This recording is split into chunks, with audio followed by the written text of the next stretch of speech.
Wow, swimming pool! Mommy, pwede na ba kami mag-swimming? Nakangiting tanong na baka sa mga mata nitong sobrang tuwa. Dumating sila kaninang madaling araw na pagod at diretso na sila sa loob ng bahay. Wala na silang panahon pa na mag-check sa buong paligid at ngayong hapon, nagpasya silang dito sa garden na magmerienda at hindi naman nakaligtas sa mga bata ng kambalang magagandang swimming pool. Oo nga po, gusto kong mag-swimming mommy, pwede na po ba? Si Elijah naman ang sumagot. Hindi niya naman mapigilan ang mapangiti. Gustuhin niya man na pagbigyan ng mga to, hindi maaari. Susundin kasi nila si Jonas para bumili ng kailangan nila dito sa bahay. Kids, gustuhin ko man pagbigyan kayo kaya lang, hindi pwede. Kailangan nating lumabas para bumili ng mga pagkain natin. Nakangiting sagot niya sa mga ito. Muli nagkatitigan ng kambal at sabay pang ngumiti. We make pasyal din ba, mommy? Pakawan niyo na tanong ni Aliana. Nakangiti naman siyang tumango. Sure, kasama na sa pamamasyal ang gagawin natin mamaya. Kaya finish your foods na para makapagbihis na tayo at na makaalis na. Nakangiting sagot niya. Kaagad namang tumalima ang kambal. Mabuti na lang at very cooperative ang anak niya dahil ilang saglit lang dumating na rin si Jonas. No choice ito kung hindi samahan sila lalo na't wala pa siyang kotse. Sa isang malapit na mall ang kanilang destinasyon. Kahit papaano natuwa naman siya dahil nakita niya kung gaano kasaya ang mga anak niya. Halatang sabik din talaga sa pasyal ang mga ito. Kung ano-anong mga laruan na naman ang itinuturo nito at kung itong si Jonas naman ay walang ibang ginawa kundi pagbigyan ng kambal. Ilang beses niya na itong pinaalalahanan na wag ibigay lahat ng gusto ng mga bata pero sadyang matigas talagang ulo. Hanggang sa sabay na nagreklamong kambal na gutom na daw sila. Niyaya din naman kaagad nila si Jonas patungo sa isang restaurant para kumain na muna. Tamang-tama lang din dahil pagkatapos nilang kumain, balak niya mag-grocery na din, lalo na't medyo gabi na. Itong paborito namin kainin ni Rovan before, narinig niya pa ng sambit ni Jonas nang tuluyan na silang makaupo. Hindi niya tuloy mapigilan ang sarili niya at masama niya itong tinitigan. Joke, joke, joke! Ito naman, ang bilis sumingit ng ulo. Natatawa nitong sagot. Hindi niya naman mapigilan ang sarili niya at mabilis niya itong inirapan. Ang daming pangalan na pwedeng banggitin, pangalan pa talaga ni Rovan. Hays, matagal niya nang binaon sa limot ang pangalang Rovan. At alam naman ni Jonas na ito na ayaw niya na mapag-usapan pang tungkol sa lalaking yun. Yun nga lang sadyang nananadya talaga sigurong pagkakataon. Dahil hindi pa man sila nag-uumpisang kumain, isang asungot na naman ang biglang dumating. Sa pagkakataon na ito, ang dating kontrabida ng buhay niya ang bigla na lang sumulpot sa kanilang table. Jonas, anak, wika nito. Halata sa boses nitong matinding pagkabigla, kaya naman sabay pa silang napatitig sa isang maedad na babaeng naglalakad palapit sa kanila. Hindi niya din tuloy mapigilan ng maikoymang kamao lalo na't nakilala niya to. Walang iba kundi ang matari na mommy ni Jonas na hindi boto sa kanya noon pa man. Diyos ko, ano bang nangyari sa iyong bata ka? Ilang taon? Ilang taon ka ding hindi nagpakita sa amin? Malakas ang boses na wika nito. Hindi niya tuloy mapigilan na mapangiwi. Nag-aalala siyang napatitig kay Jonas na noon ay halata sa mukha nitong pagkalito. Mom, please calm down. Walang dahilan para sumigaw, lalo na't may mga ibang tao nakakarinig sa atin. Sagot naman ni Jonas dito. Calm down? Yan lang ang masasabi mo sa akin sa mahigit na 5 taon na hindi ka nagpakita? Ano ba ang nangyari sa'yo? Gaano ba kalaki ang galit mo sa amin at bakit nagawa mo kaming tiisin? Umiiyak na tanong nito sa anak niya. Sa totoo lang, hindi niya din malaman ang gagawin niya. Parang gusto na lang na muna niyang ilayo yung mga anak niya para hindi na muna nila marinig ang mga sinasabi ng mommy ni Jonas. Tsaka labas na sila doon lalo na't hindi naman sila magkakapamilya. Jonas, I think kailangan naming lumipat sa ibang table. You know, para makapag-usap kayo ng mommy mo. Lakas loob niyang bigkas. Ilang saglit na napatitig sa kanyang mommy ni Jonas bago ito napatingin sa kambal. Pagkatapos noon, lalo naman itong humagulhol ng iyak. Diyos ko, Diyos ko, gaano ba ako kamakasalanang tao? Dahil kung hindi ko pa sila nakita ngayon, hindi ko malang malalaman na may mga apo na pala ako. Umiiyak nitong sambit na labis nilang dalawa ni Jonas na kinagulat. Nalintikan na, napagkamalan ng mata pobreng ina ni Jonas na apo nito ang kambal. Shit, hindi pwede. Mabait si Jonas pero wala siyang balak na payagan ng kambal niyang anak na tawaging Lola ang isang mata pobreng babaeng katulad ng ina ni Jonas. Excuse me po. Mag-usap muna kayo. We have to go. Pilitang itinasabi ni Mireya kina Jonas at Mrs. Alarcon. Kahit na ilang taon nang lumipas, sariwa pa rin sa isipan niyang makailang ulit na pag-offer ng pera ng ginang noon sa kanya para lang layuan si Jonas. Mabuti na lang talaga't naramdaman din yata ng kambal ang kagustuhan niyang makaalis dahil mabilis din itong nagsipagtayo at lumapit sa kanya. Sabay pang humawak ang dalawa sa magkabilaan niyang kamay at akmang aalis na sana sila nang biglang nagsalita si Mrs. Alarcon. No, Mireya, iha, huwag kang umalis, mag-usap tayo. Saka hindi mo pwedeng ilayo ang mga apo ko sa amin. Gusto ko silang makausap. Gusto ko rin silang makabonding. Pigil naman siya kanya ni Mrs. Alarcon. Hindi niya tuloy mapigilan na mapangiwi. Nakikiusap ang mga matang tumitig siya kay Jonas. Mom, please, stop messing around. Si Mireya at ako'y matagal nang hiwalay. Ang mga batang nakikita mo ngayon ay hindi mo apo. Seryosong wika ni Jonas sa kanyang ina. Kaagad namang namilog ang mga mata nito sa gulat. Hindi marahil makapaniwala sa narinig. What? What did you say? Mireya and you ay matagal nang hiwalay?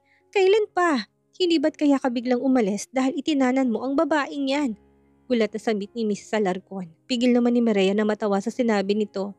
Nakikita niya din kasi ang matinding pagkadismaya sa mukha nito. Sino naman ang chismosa nagsabi sa iyo niyan, Mom? 6 years na kaming hiwalay ni Mireya. At malabong apo mo ang dalawang batang nakikita mo. Gate naman ni Jonas. Kagad naman napailing si Mrs. Alarcon. Hindi kayang tanggapin ng puso niya na hindi niya apo ang dalawang bata. Ang cute kasi nila eh. Hindi. Anak, Mireya, alam kong galit ka sa akin kaya siguro ikaw na rin na nagsabi dito kay Jonas na huwag ipakilala sa amin ang apo ko. Gusto mo kong gantihan kaya itinatanggi mo ngayon sa akin ng mga apo ko sila, hindi ba? Sa pagkakataon na ito'y si Mireya naman ang hinarap ni Mrs. Alarcon. Hindi tuloy malaman ni Mireya kung anong isasagot niya. Muli siyang napatingin kay Jonas bago niya sinagot ang ginang. Totoo po ang sinabi ni Jonas, Madam. Hindi niya po anak ang mga batang nasa harapan ninyo. Mga anak ko po sila sa ibang lalaki. Mahinang sagot niya dito. Lalong namilog ang mga mata ng ginang. Makailang ulit pa itong umiling na para bang ayaw pa rin maniwala sa naging sagot niya. Kung ganun, bakit kayo magkasama? Kung hindi ang anak ko si Jonas ang ama ng mga bata, bakit magkasama kayong dalawa? Tanong nito. Because we're friends and besides, ninong ako ng mga bata, nakangiting sagot ni Jonas sa kanyang ina. Natameme naman ang ginang. Hindi na nakapagsalita pa kaya nagpa siya na si Mireya ang tuyuloy ng paalam. Jonas, I think you owe an explanation to your mother. Mauna na kami sa iyo. See you when I see you na lang. Nakangiting wika niya. Hindi niya na hinintay pa na sumagot si Jonas at mabilis niya nang hinila ang kambal palabas ng restaurant. Lilipat sila sa ibang resto para makakain ng mga anak niya. Heist, ito na ang isa sa mga disadvantages na pwedeng mangyari sa kanila dito sa Pinas. May pagkakataon talaga na makapanggaan niya ang taong hindi niya inaasahan. Mabuti na lang talaga nakakita na kaagad sila ng resto na pwede nilang makainan. Mabilis din siyang umorder at ilang saglit lang, nag-enjoy ng mga bata sa kanilang pagkain. Nasa kalagitnaan na sila ng pagkain nang biglang dumating si Jonas. Nagtatanong ang mga matang tumitig siya dito. Ang mommy mo, nasa na siya? Tanong niya dito. Ayun, umuwi na. Nagpaliwanag ako pero ayaw niya talagang maniwala sa akin na hindi ko anak ang kambal. Natatawa nitong sagot sa kanya. Hindi niya din naman mapigilan ng matawa. Mukhang sabik na yata ang mommy ni Jonas sa apo eh. Kaya kahit na hindi nila kadugo, nangaangkin ng apo. Kahit paano, naging maayos din naman ng mga sumunod na sandali. Pagkatapos kumain, nagpaalam siya kay Jonas na mag-grocery na muna. Kailangan niya kasi talagang bumili ng mga pagkain ng mga bata. Wala pa silang kahit na anong stocks sa bahay. Isa pa, sa susunod na mga araw, balak niya din kumuha ng mga kasambahay. Para naman may mag-aasikaso sa mga bata kung sakaling magiging abala na siya. Sure, sasamahan ka ba namin? Nakangiting tanong sa kanya ni Jonas. Saglit siyang nag-isip bago umiling. Hindi na kailangan, ako na lang. Pakibantayin na lang muna yung mga inaanak mo pagkatapos ko mag-grocery. Tatawagan ko na lang kayo. Sagot niya din naman kaagad dito. Pumayag naman si Jonas kaya magaan ang loob niya na iniwan ng kambal dito. Sa loob ng grocery store, naging abala si Mireya sa pamimili hanggang sa maramdaman niya na may biglang kumalabit sa may tagiliran niya. Gulat siyang napalingon at mas lalo pa siyang nagulat na sumalubong sa paningin niya ang mukha ng isang babaeng kilalang kilala niya. Devon? Gulat niyang sambit. Mireya? Mireya, ikaw nga. Sabi ko na nga ba eh. Nung una nag-aalangan pa ako lapitan ka pero, God, kamusta ka na? Nakangiting tanong nito sa kanya. Hindi niya naman mapigilan ang maluha. Sa matinding bugso ng damdamin, mahigpit niya itong niyakap. Ayos lang ako. Ikaw, si Jasmira, kamusta kayo? Nakangiting tanong niya dito at pagkatapos ng ilang saglit, bumitaw din naman siya sa pagkakayakap dito. Well, okay kami. Okay na okay kami. Grabe ka naman, nakakapagtampo ka naman eh. Saan ka ba nagpupunta? Bakit hindi ka nagpakita sa amin? Maluhaluhang tanong nito sa kanya. Pasimple niyang pinunasan ng luha sa kanyang mga mata bago siya sumagot. Mahabang istorya. Baka kapag magkwento ako, abutan tayo sa pagsasara nitong grocery store. Kailangan ko pa namang makabili ng mga pagkain para sa mga anak ko. Nakangiting sagot niya dito na mas lalo namang ikinagulat ni Devon. Nahuli niya pa nga na pinagmasdan siya nito mula ulo hanggang paa. Anak? May anak ka na? Teka lang, don't tell me na after mo magdawit kay Devon, I know na chismosa ka pero pwede bang saka na ako magkwento? Ang mabuti pa, tulungan mo na lang ako maglagay ng mga pagkain sa cart para mapabilis ang pamimili ko lalo na't baka mainip ang mga anak ko sa paghihintay sa akin. Pabiro niyang sagot dito. Isa pa hanggat maaari ayaw niya na munang pag-usapan ng tungkol kay Rovan. Hanggang ngayon kasi kapag naririnig niya pang pangalang Rovan, may kulit pa rin sa puso niyang nararamdaman eh. May mga bagay na gusto niya na sana munang kalimutan. May mga bagay na ayaw niya na talagang muling kalkalin dahil para sa kanya, tapos ng lahat ng yon. Nakatakas na siya sa matinding bangungot na yon. At kung di lang talaga sa kambal, wala talaga siyang balak na bumalik sa bansa. Si Rovan ay may asawa na at may anak na. Yun ay si Feliz. Hindi talaga nagpaahot si Devon kaya naman kaagad siyang nag-iwas ang tingin dito. Oo, alam niya yon. Although hindi naman nagpakasal si Feliz at Rovan, alam niya nagsasama to lalo na't may mga anak talagang dalawa. Isang batang lalaki na Nicolas ang pangalan. Kahit naman 5 taon siyang hindi nanirahan dito sa Pinas, alam na alam niya pa rin ang mga nangyayari kay Rovan. Palibhasa, isa itong business tycoon. Sikat ito at bukas na libro ang mga naging buhay nito sa publiko. Nabalitaan ko yon kahit na mahigit 5 taon na rin akong walang kaugnayan kay Rovan. Naka-move on na rin ako sa mga nangyari sa amin noon.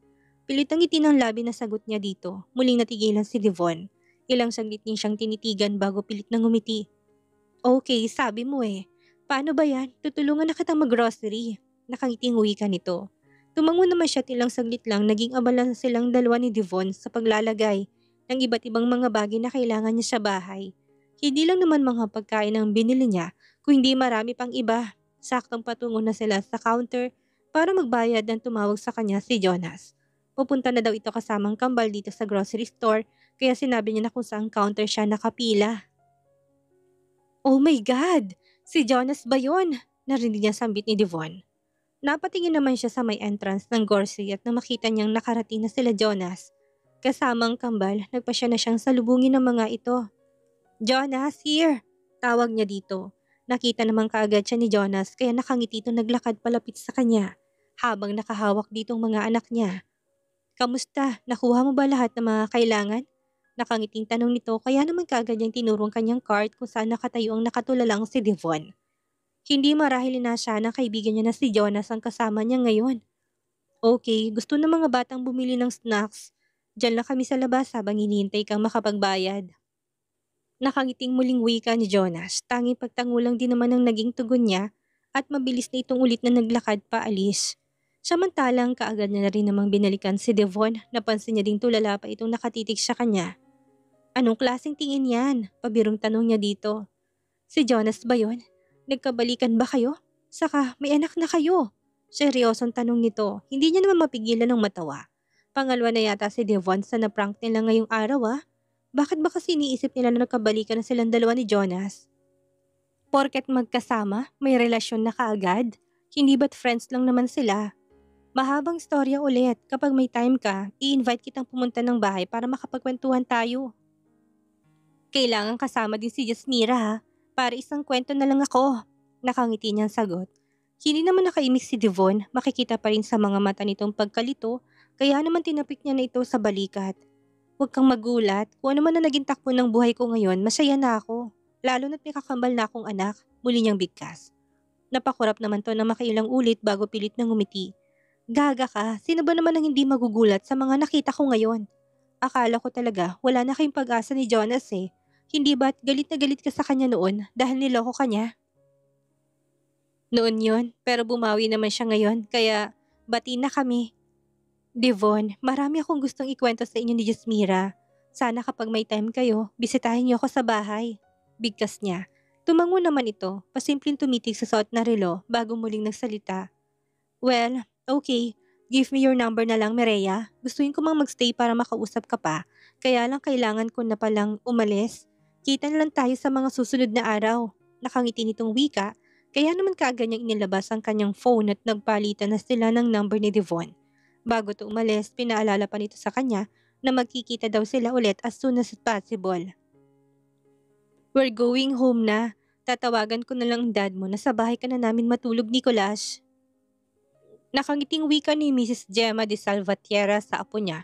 Nakasakay na sila ng kotse ng minamaneho ng driver nila at paalis na sila ng parking area ng mall kasamang kanyang asawa na Mr. Sonny de Salvatierra. Naging masaya naman ang pamamasyal nila sa mall. Nakabonding nila ng maayos ang apo nila. Yes, kami nang bahala sa dad mo. Ipapakuha na lang din natin sa driver ang school uniform mo para naman kami na rin ang maghahatid sa'yo sa school mo bukas, apo ko. Nakangiting wika din ni Mr. De Salvatierra sa nag-iisa niyang apo. Kaya lang nagtaka ang mag-asawa dahil wala silang naging sagot mula kay Nicolas. Nakatitig to sa kung saan kaya naman hinawakan ito ni Mrs. Gemma. Sa balikat na siyang naging dahilan kaya nakuha niyang atensyon ng apo niya at lumingon ito sa kanya. What happened? Umiiyak ka ba, apo? Nag-aalalang tanong ng ginang sa pinakamamahal niyang apo. Lalo namang nagunahan sa pagpatakan luha sa mga mata ni Nicolas at muli ibinaling ang tingin sa isang babae na noon ito ngiti habang kausap ang dalawang bata. Ang isang lalaking kasama nila ay abala sa paglalagay ng mga pinag-grocery sa loob ng kotse, katulang ilan sa mga bagger ng naturang grocery store. Kaya pala ayaw ni mommy sa akin kasi may baby na siya. Narinig ng mag-asawang wika ng apo nila. Nagtataka nakatingin na sila ng dalawa na mag-asawa sabay sinundan nila ng tingin ng tinititigan ng apo nila at hindi nila maiwasan na magulat nang sumalubong sa paningin nila ang isang familiar na lalaki. Si Jonas ba yan, darling? Gulat na bigkas ni Mr. De Salvatierra. Yeah, I think so. Medyo matagal na din tayong walang balita sa taong yan ha. Nagtatakang sagot naman ni Mrs. De Salvatierra. May asawa at anak na pala kaya siguro ayaw nang umuwi dahil ayaw niya talaga magpakasal sa babaeng napili ng mga magulang niya sa kanya. Ani Mr. De Salvatierra. Matagal na din hindi nabanggit ni Rovan ang tungkol sa lalaking yan. Dear best friend before kaya nakakapagtaka kung bigla na lang naglaho si Jonas and now, makita na lang natin na may anak at asawa na siya and he looks happy. Nakangiting wika ni Mrs. Gemma at hindi niya pa napigilan ang sarili niya. Kinuha niyang kanyang cellphone at pasimple niyang pinicturan sila Jonas at ang kasama nitong babae at dalawang anak. Kakausapin niyang kaibigan niya si Laura, ang ina ni Jonas pero napansin mo ba darling? Familiar sa akin ang mukha ng kasama ni Jonas. Parang nakita ko na siya, hindi ko lang maalala kung saan. Nagtatakang wika ni Miss de Salvatierra. Totoo naman talaga, familiar para sa kanya ang mukha ng babae. Pilit niyang inaalala kung saan ito nakita pero hindi niya rin talaga maalala. Grandma, because she's my mom. I want mommy, grandma, grandpa. Hindi po ba niya talaga ako love? Naputo lang ang pag-usap ng mag-asawa patungkol kay Jonas at sa babaeng kasama nito nang muli nilang narinig ang pagpalahaw ng iyak ni Nicolas. Muli nagkatitigan ng mag-asawa. Alam nilang noon pa man sabik ni itong si Nicolas na makasamang totoo nitong ina. Kaya lang, dinig nila kay Rovan, bigla na lang naglaho ang babaeng yun na parang bula. Hindi na nakita na siyang naging dahilan, kaya hanggang ngayon na natiling single at galit sa mundong anak nila. Wish nila na sana bumalik ng babaeng yun. Hindi lang kasi kay Rovan sila naawa kung hindi pati na rin sa apo nilang si Nicolas. Apo, hindi mo siya mommy. Nakita mo ba? I think she's the wife of your Uncle Jonas, your dad's best friend. Stop crying na, promise. Tutulong kaming dalawa ng grandpa mo para mahanap ka agad ang mommy mo. Nakangiting paliwanag ni Mr. De Salvatierra sa apo niya. At sinenyasan ng driver na mag-drive na paalis. Kasabay ng pagsibad ng sasakyan nila paalis ay ang pagpalaho ng iyak ni Nicolas. Sa pangalawang pagkakataon nakita niya na naman ang babaeng iniisip niyang ina niya pero parang ayaw maniwala sa kanya ng lahat. Miss na kasi niya ang mommy niya. Wala siyang ibang gustong makasama kung hindi ang mommy niya lang.